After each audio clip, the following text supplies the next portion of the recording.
भारत माता की। भारत माता की। भारत माता की। थाने सगळाने राम राम। राजस्थान के राज्यपाल हरिभाऊ बागड़े जी, यहां के लोकप्रिय मुख्यमंत्री श्रीमान भजनलाल जी, पूर्व मुख्यमंत्री बहन वसुंधरा राजे जी, केंद्रीय कैबिनेट के मेरे साथी अश्विनी वैष्णव जी, अर्जुन राम मेघवाल जी, राजस्थान की उप मुख्यमंत्री दिया कुमारी जी, प्रेमचंद जी, राजस्थान सरकार के अन्य मंत्रीगण, संसद में मेरे साथी मदन राठौड़ जी, अन्य सांसद और विधायकगण और मेरे प्यारे भाई और बहनों, आप सभी यहां इतनी विशाल संख्या में आए हैं और इतनी भयंकर गर्मी के बीच, और आज इस कार्यक्रम से देश के 18 राज्य और केंद्र शासित प्रदेशों से भी लाखों लोग ऑनलाइन आज यहां हमारे साथ जुड़े हैं। अनेक राज्यों के राज्यपाल, मुख्यमंत्री, लेफ्टिनेंट गवर्नर, अन्य जनप्रतिनिधि आज हमारे साथ हैं।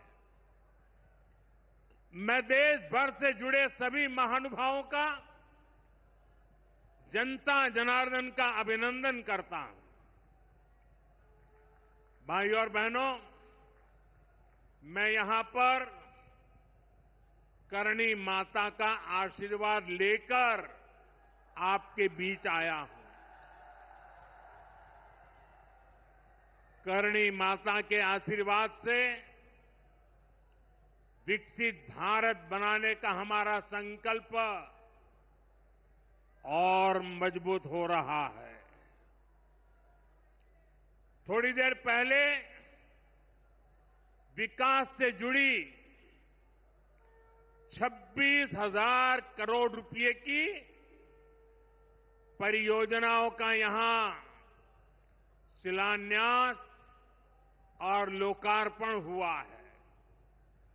मैं इन परियोजनाओं के लिए देशवासियों को, राजस्थान के मेरे भाई बहनों को बहुत बहुत बधाई देता हूं। साथियों, विकसित भारत बनाने के लिए आज देश में आधुनिक इंफ्रास्ट्रक्चर बनाने का बहुत बड़ा महायज्ञ चल रहा है। हमारे देश की सड़कें आधुनिक हो, हमारे देश के एयरपोर्ट आधुनिक हो, हमारे यहां रेल और रेलवे स्टेशन आधुनिक हो, इसके लिए पिछले 11 साल में अभूतपूर्व गति से काम किया गया है।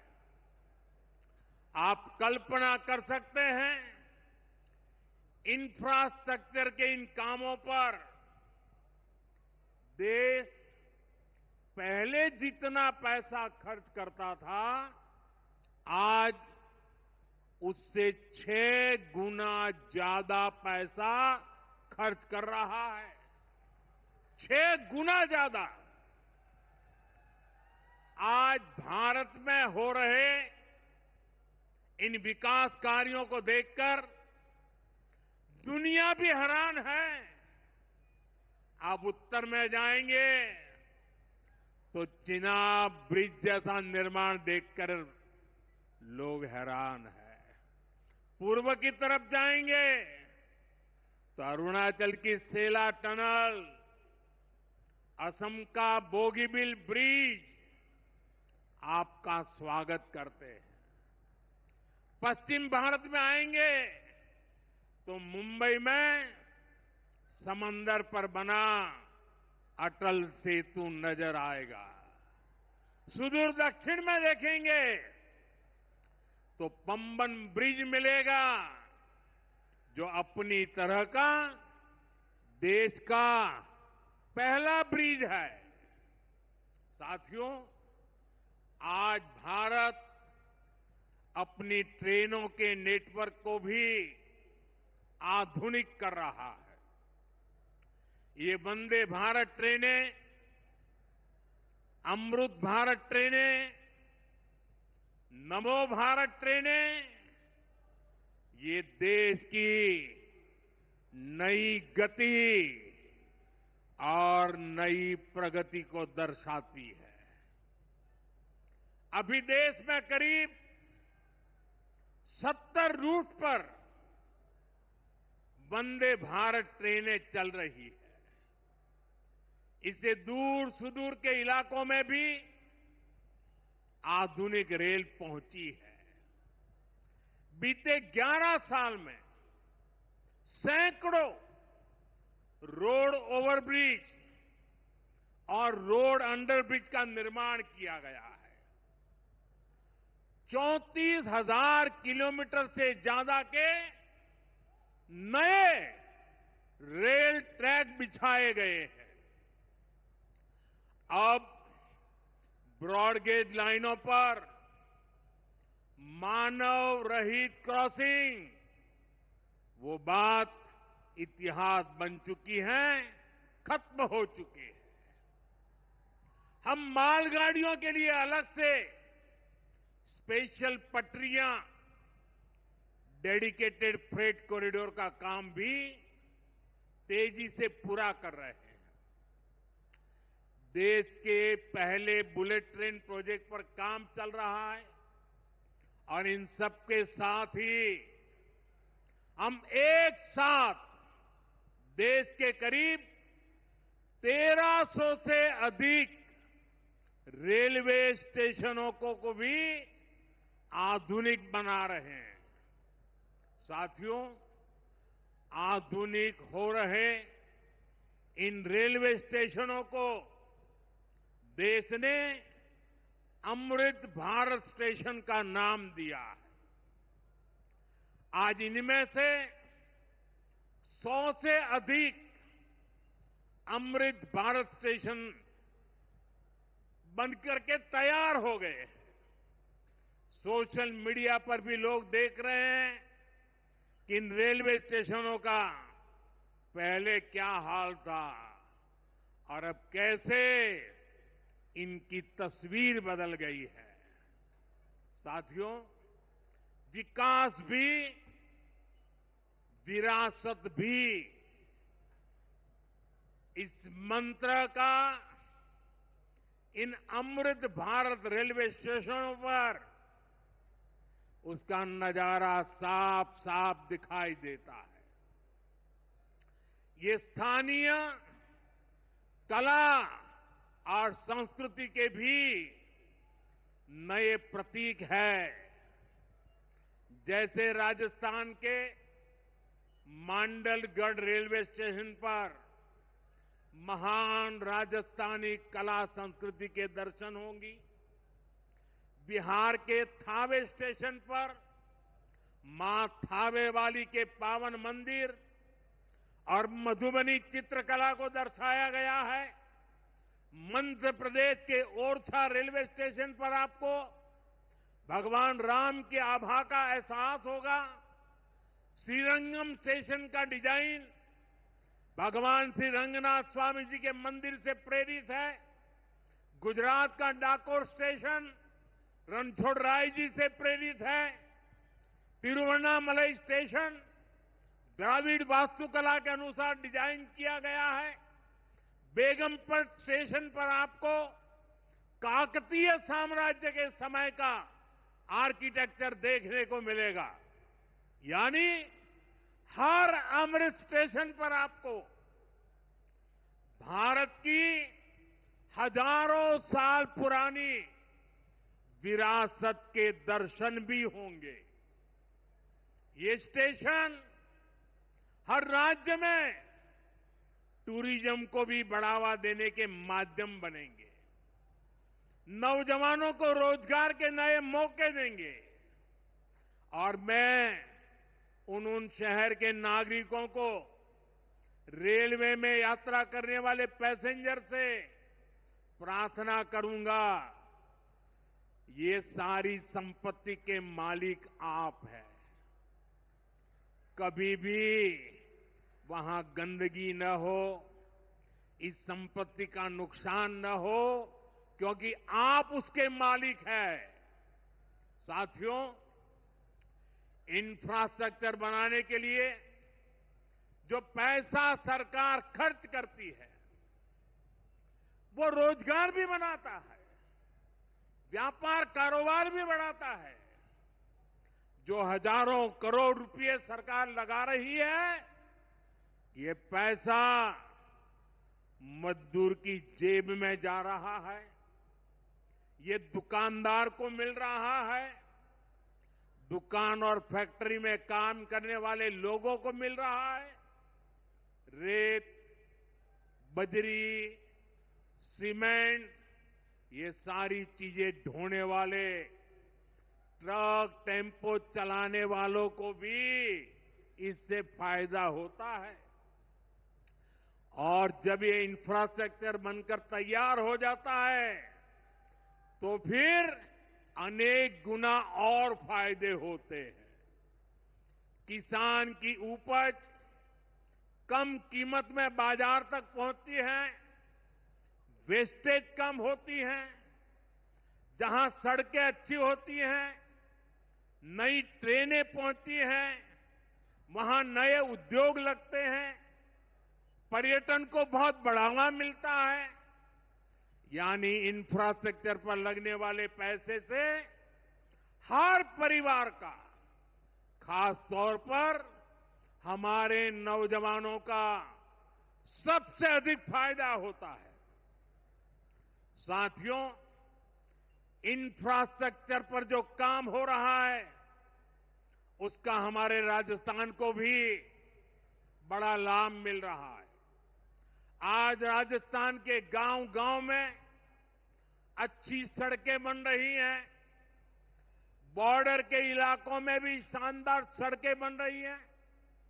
इसके लिए बीते 11 साल में अकेले राजस्थान में करीब 70,000 करोड़ रुपए खर्च किए गए हैं। राजस्थान में रेलवे के विकास के लिए भी केंद्र सरकार इस साल करीब 10,000 करोड़ रुपए खर्च करने जा रही है। ये 2014 से पहले की तुलना में 15 गुना अधिक है। अभी थोड़ी देर पहले ही यहां से मुंबई के लिए एक नई ट्रेन को हरी झंडी दिखाई गई है। आज ही कई इलाकों में स्वास्थ्य, जल और बिजली से जुड़ी योजनाओं का शिलान्यास और लोकार्पण हुआ है। इन सारे प्रयासों का लक्ष्य है हमारे राजस्थान के शहर हो या गांव तेजी से उन्नति की ओर बढ़ सके, राजस्थान के युवाओं को उनके शहर में ही अच्छे अवसर मिल सके। साथियों, राजस्थान के औद्योगिक विकास के लिए भी डबल इंजन सरकार तेजी से काम कर रही है। अलग अलग सेक्टर्स के लिए यहां भजनलाल जी की सरकार ने नई औद्योगिक नीतियां जारी की है। बीकानेर को भी इन नई नीतियों का लाभ मिलेगा। और आप तो जानते हैं, जब बीकानेर की बात आती है तो बीकानेरी भुजिया का स्वाद,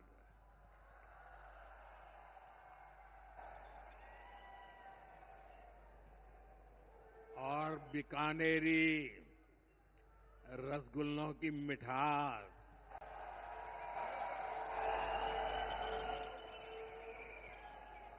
विश्व भर में अपनी पहचान बनाएगी भी और बढ़ाएगी भी। राजस्थान की रिफाइनरी का काम भी अंतिम चरण में है। इससे राजस्थान पेट्रोलियम आधारित उद्योगों का प्रमुख हब बनेगा। अमृतसर से जामनगर तक जो 6 लेन का इकोनॉमिक कॉरिडोर बन रहा है, वो राजस्थान में श्रीगंगानगर, हनुमानगढ़, बीकानेर, जोधपुर, बाड़मेर और जालोर से गुजर रहा है। दिल्ली मुंबई एक्सप्रेसवे का काम भी राजस्थान में लगभग पूरा हो गया है। कनेक्टिविटी का यह अभियान राजस्थान में औद्योगिक विकास को नई ऊंचाई पर ले जाएगा। साथियों, राजस्थान में पीएम सूर्यघर मुफ्त बिजली योजना भी तेजी से आगे बढ़ रही है। इस योजना से राजस्थान के 40,000 से ज्यादा लोग जुड़ चुके हैं। इससे लोगों का बिजली बिल 0 हुआ है और लोगों को सोलर बिजली पैदा करके कमाई का नया रास्ता भी मिला है। आज यहां बिजली से जुड़े कई प्रोजेक्ट का शिलान्यास और लोकार्पण हुआ है। इनसे भी राजस्थान को और ज्यादा बिजली मिलेगी। बिजली का बढ़ता उत्पादन भी राजस्थान में औद्योगिक विकास को नई गति दे रहा है। साथियों, राजस्थान की ये भूमि रेत के मैदान में हरियाली लाने वाले महाराजा गंगा सिंह जी की भूमि है। हमारे लिए पानी का क्या महत्व है, यह इस क्षेत्र से बेहतर भला कौन जानता है। हमारे बीकानेर, श्रीगंगानगर, हनुमानगढ़, पश्चिम राजस्थान के ऐसे अनेक क्षेत्रों के विकास में पानी का बहुत बड़ा महत्व है। इसलिए एक तरफ हम सिंचाई परियोजनाओं को पूरा कर रहे हैं और साथ ही नदियों को जोड़ रहे हैं। पार्वती, काली सिंध, चंबल लिंक परियोजना से राजस्थान के अनेक जिलों को लाभ होगा। यहां की धरती, यहां के किसानों को फायदा होगा। साथियों,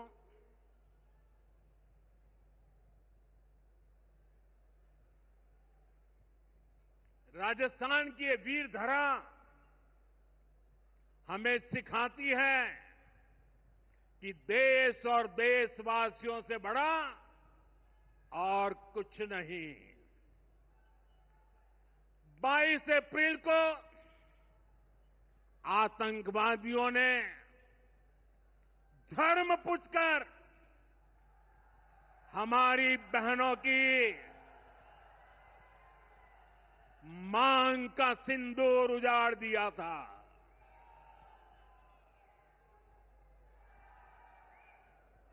वो गोलियां पहलगाम में चली थी, लेकिन उन गोलियों से 140 करोड़ देशवासियों का सीना छलनी हुआ था।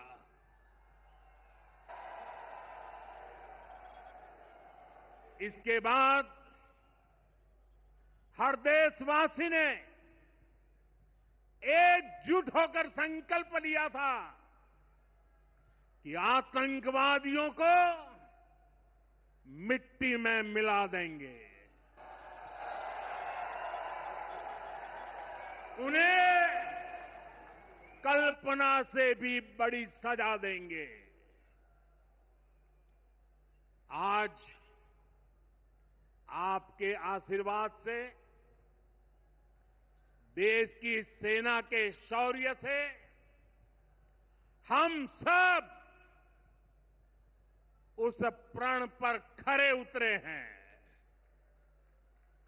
हमारी सरकार ने तीनों सेनाओं को खुली छूट दे दी थी।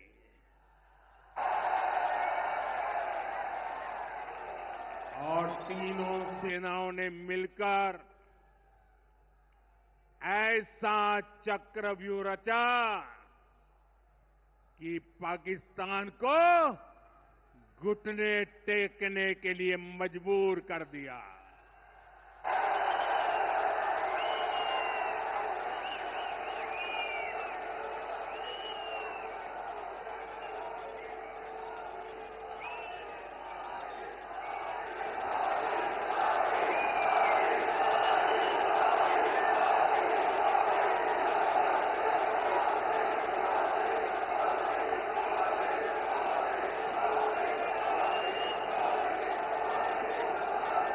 साथियों, 22 तारीख के हमले के जवाब में हमने 22 मिनट में आतंकियों के 9 सबसे बड़े ठिकाने तबाह कर दिए।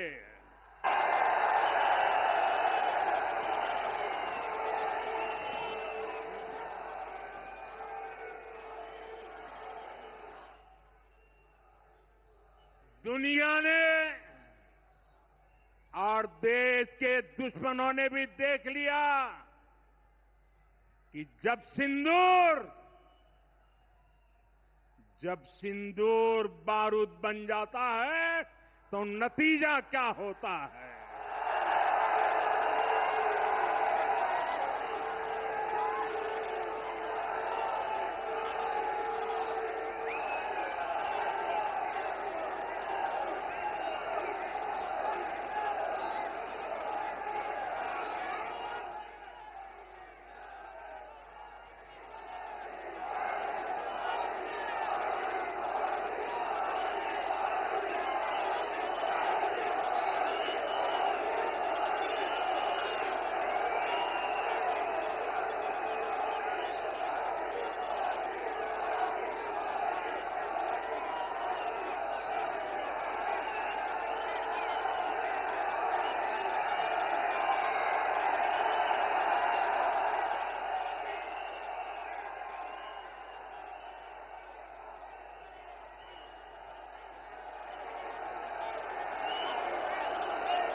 वैसे साथियों,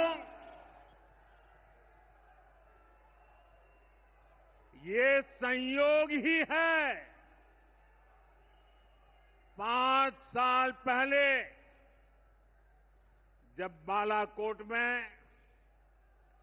देश ने एयर स्ट्राइक की थी, उसके बाद मेरी पहली जनसभा राजस्थान में ही सीमा पर हुई थी।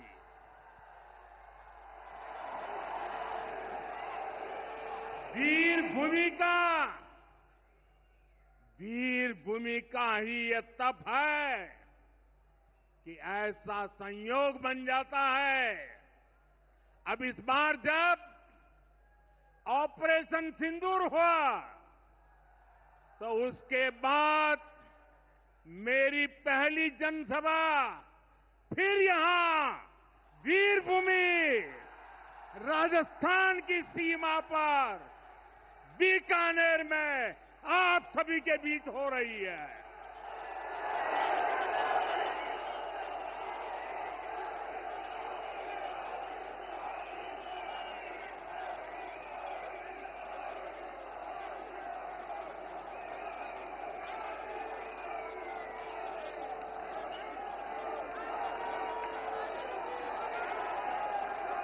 साथियों,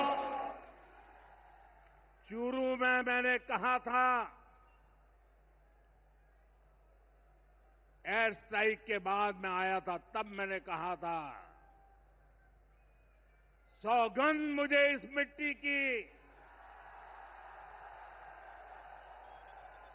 मैं देश नहीं मिटने दूंगा, मैं देश नहीं झुकने दूंगा।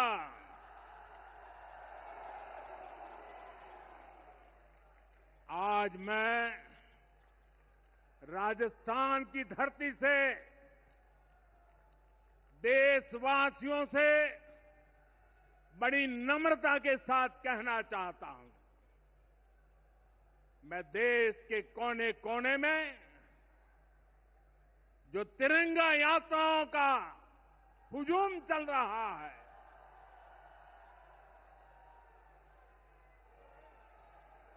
मैं देशवासियों से कहता हूं,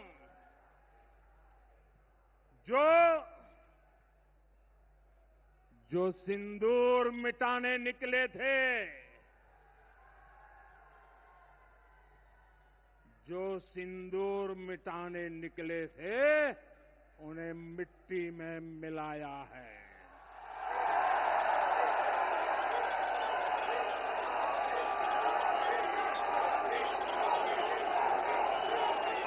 जो हिंदुस्तान का लहू बहाते थे, जो हिंदुस्तान का लहू बहाते थे, आज कतरे कतरे का हिसाब चुकाया है।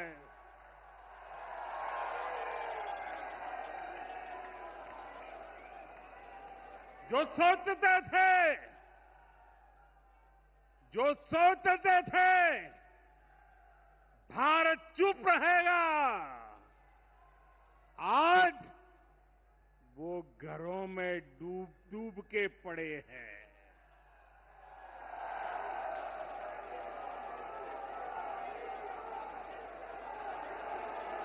जो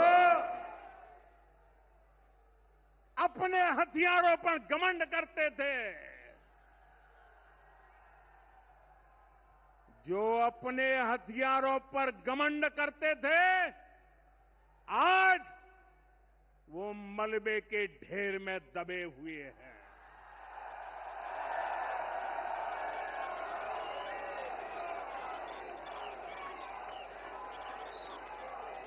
मेरे प्यारे देशवासियों, ये शोध प्रतिशोध का खेल नहीं, ये शोध प्रतिशोध का खेल नहीं, ये न्याय का नया स्वरूप है।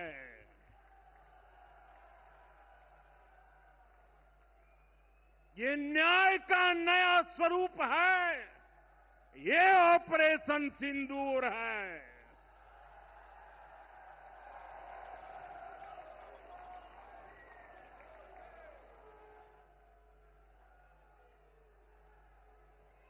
ये सिर्फ आक्रोश नहीं है, ये सिर्फ आक्रोश नहीं है, ये समर्थ भारत का रौद्र रूप है। ये भारत का नया स्वरूप है।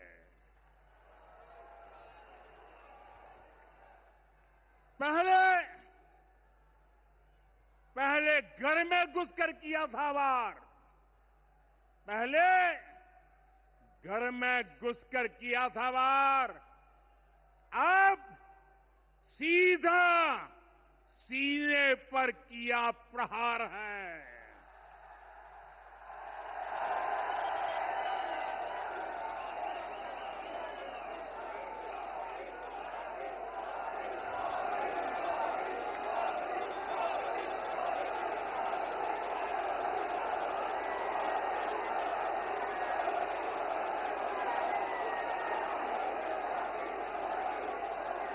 आतंक का फन कुचलने की,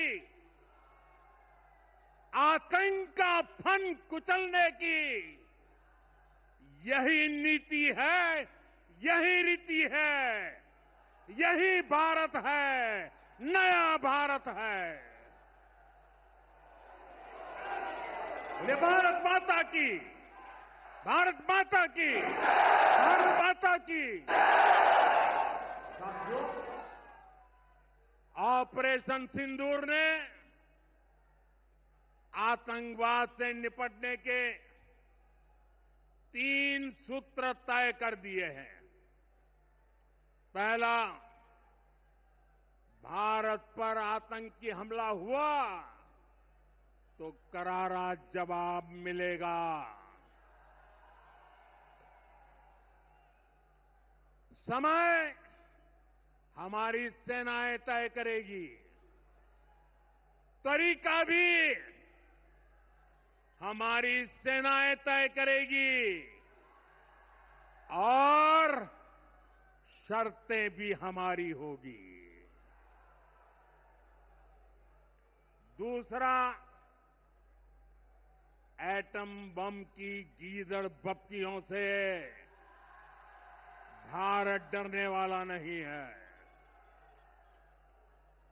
और तीसरा,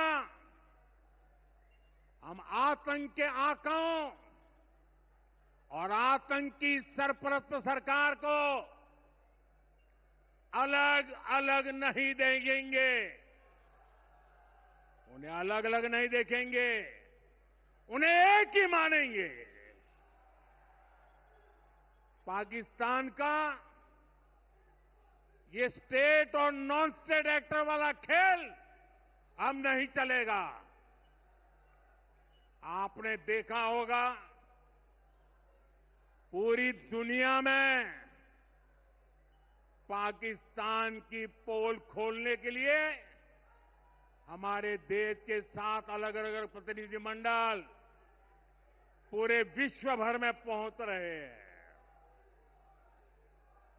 और इसमें देश के सभी राजनीतिक दलों के लोग हैं, विदेश नीति के जानकार हैं, गणमान्य नागरिक है।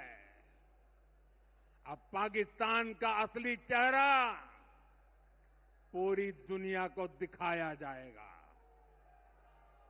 साथियों, पाकिस्तान भारत से कभी सीधी लड़ाई जीत ही नहीं सकता। जब भी सीधी लड़ाई होती है तो बार बार पाकिस्तान को मुंह की खानी पड़ती है। इसलिए पाकिस्तान ने आतंकवाद को भारत के खिलाफ लड़ाई का हथियार बनाया है। आजादी के बाद पिछले कई दशकों से यही चला आ रहा था।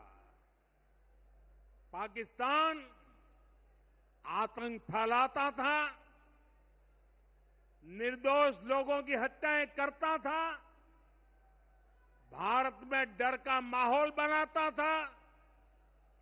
लेकिन पाकिस्तान एक बात भूल गया, अब मां भारती का सेवक मोदी यहां सीना तान कर खड़ा है।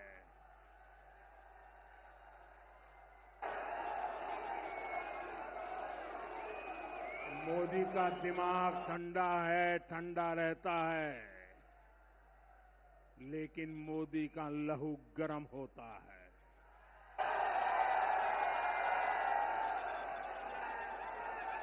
और अब तो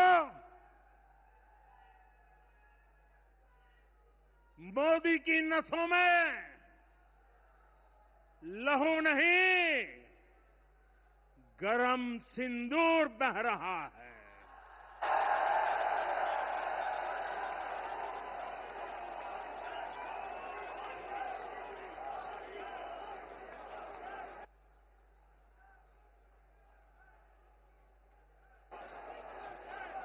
अब भारत ने दो टूक साफ कर दिया है।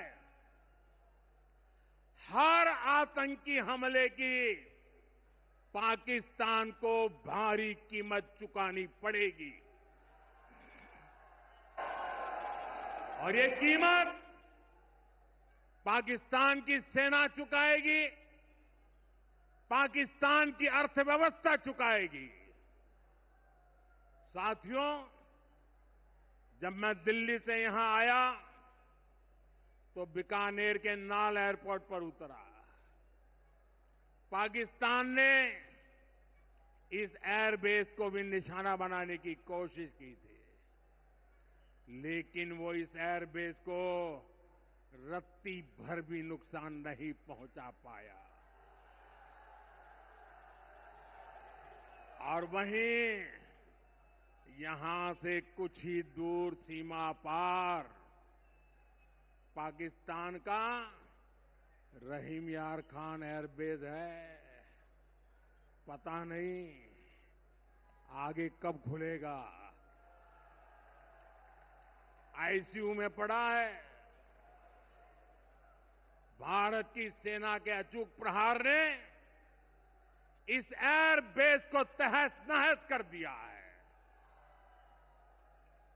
साथियों, पाकिस्तान के साथ न ट्रेड होगा न टॉक। अगर बात होगी तो सिर्फ पाकिस्तान के कब्जे वाले कश्मीर की, पीओके की। और अगर पाकिस्तान ने आतंकियों को एक्सपोर्ट करना जारी रखा तो उसको पाई पाई के लिए मोहताज होना होगा। पाकिस्तान को भारत के हक का पानी नहीं मिलेगा। भारतीयों के खून से खेलना पाकिस्तान को महंगा पड़ेगा। ये भारत का संकल्प है और दुनिया की कोई ताकत हमें इस संकल्प से टिका नहीं सकती है।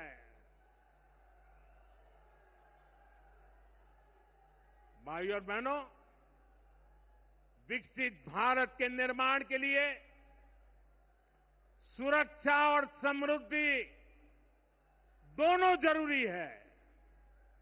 ये तभी संभव है जब भारत का कोना कोना मजबूत होगा। आज का ये कार्यक्रम भारत के संतुलित विकास का, भारत के तेज विकास का उत्तम उदाहरण है।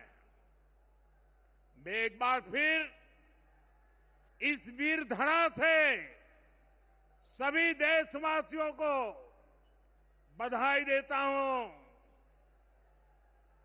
मेरे साथ बोलिए, दोनों मुट्ठी बंद करके पूरी ताकत से बोलिए, भारत माता की, भारत माता की, भारत माता की। वंदे वंदे वंदे वंदे वंदे वंदे वंदे वंदे वंदे वंदे वंदे वंदे